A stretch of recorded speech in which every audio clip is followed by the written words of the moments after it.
I knew where he was going. I could feel it the way you feel a storm before it arrives, in the bones, in the blood. He was going home, and we had to get there first.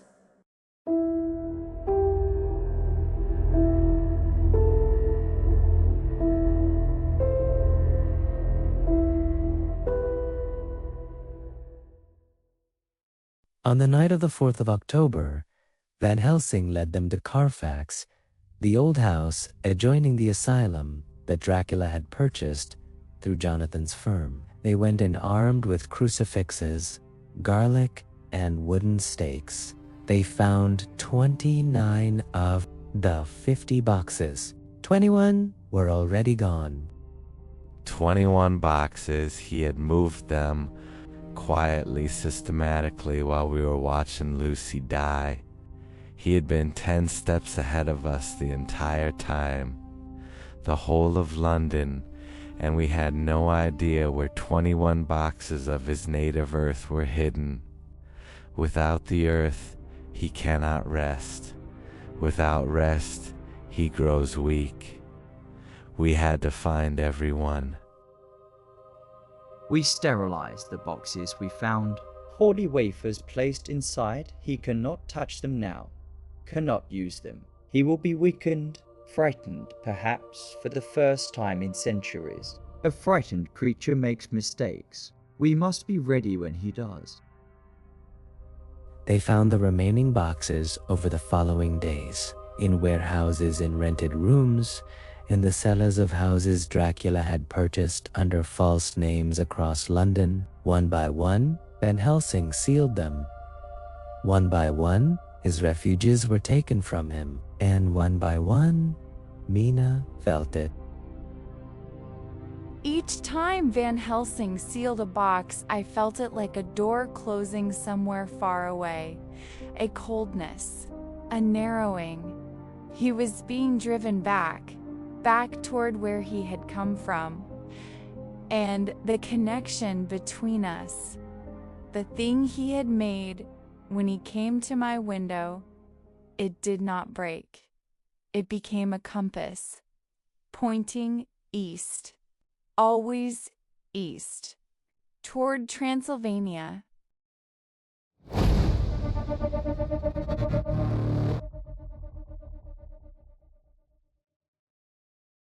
This is the thing he did not understand. He thought the connection to Mina was a weapon, a way to watch us, to know our plans.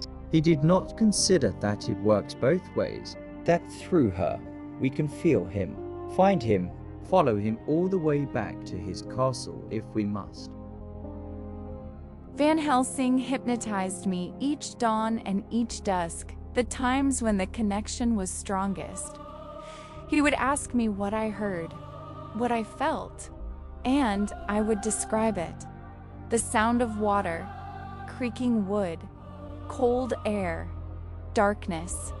He is on a ship, Van Helsing said, going home. We must cut him off before he reaches the castle. I looked at my wife sitting in that chair, her eyes closed, her voice flat and distant, describing the inside of a ship's hold somewhere in the Black Sea, and I thought of the castle, of the wall, of everything I had survived to get back to her, and I thought, not again. He does not get to take anything else from us. Not one more thing. They split into 2 groups. Van Helsing and Mina would travel overland to Transylvania to reach the castle before Dracula. The others would pursue the ship by river and rail, racing to intercept the cart carrying the last box before it reached the castle gates. It was the 4th of November. Sunset came earlier every day, and Dracula, in his box on the river, grew stronger as he neared home.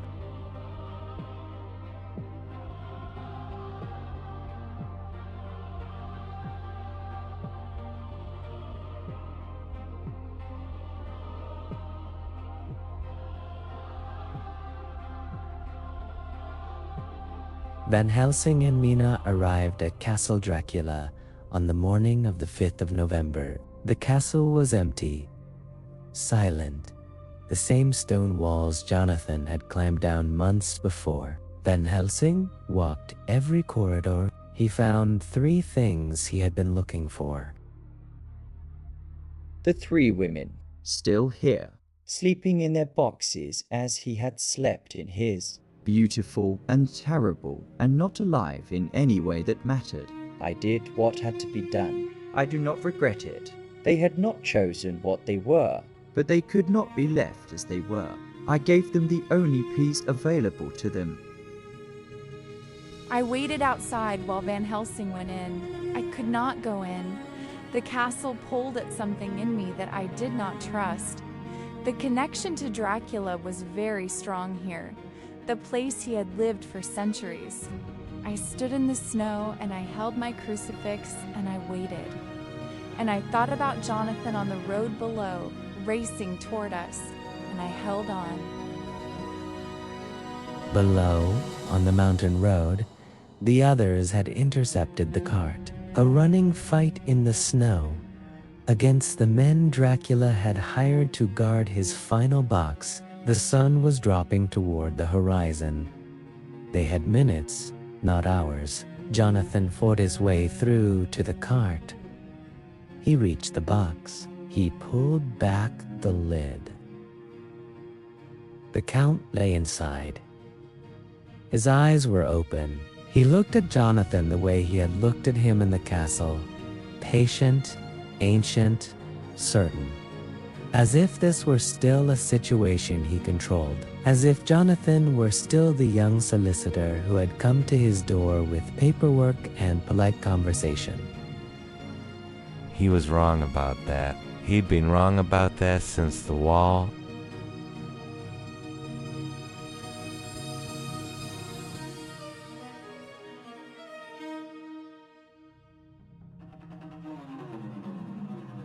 Jonathan drove the stake. Quincy Morris cut with his knife. It was over in seconds. The sun touched the horizon at exactly that moment, as if it had been waiting, as if the world itself had held its breath for this. Dracula's face, in that last moment, changed. The centuries fell away. The patience, the hunger, the cold intelligence, all of it gone. What was left was something Jonathan had never expected to see on that face. Relief. At last, He crumbled, not dramatically, not violently, simply crumbled, as if the only thing that had been holding him together was the will to continue. And with that gone, there was nothing left to hold. 500 years, in a moment, gone. I felt it on the mountainside. The connection broke, clean and complete, like a thread pulled taut finally snapping. And I stood in the snow outside the castle and I breathed, and the cold air was just cold air and nothing else. And I was entirely, completely, finally myself again. I looked up at the castle from the road. Just stone now. Just old stone on a cold mountain. Whatever it had been before, whatever had lived in it and made it terrible was gone. And I thought of Mina on the mountain above me, and I started to climb.